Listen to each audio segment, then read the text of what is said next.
One thing that's bothered me about this car since I got it is this paint that's kind of flaked off the strut tower bar. See, it's not rust.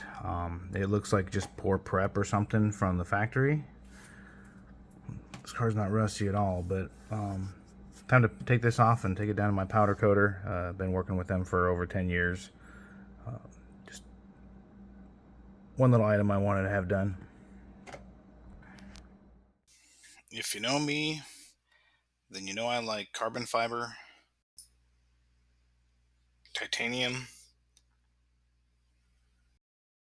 and powder coat. I'm not a real big fan of painting parts, mainly due to the longevity, but I'm a big fan of powder coating. And not just powder coating, but different types of coatings in general. This shop based out of Brandon is called Engine Armor Coatings.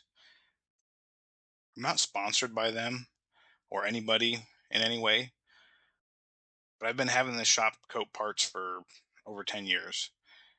Everything from wheels to oil pans to radiators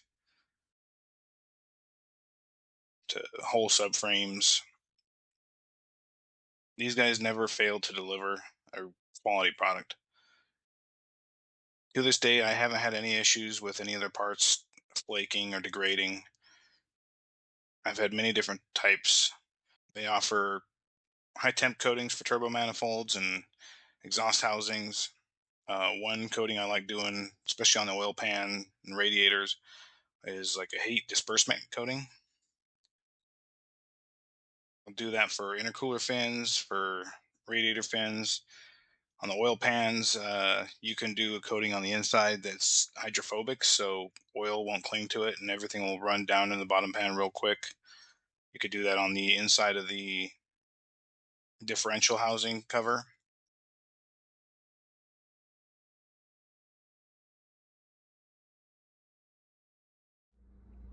Here's the finished product. They were able to match the color pretty much dead on from factory. As you can see, just the right amount of coating to where you can still see the R and the L.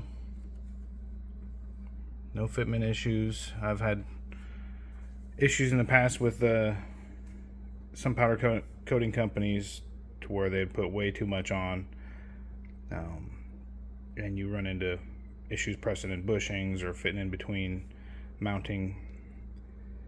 That's not the case here. These guys have always done a really good job for me.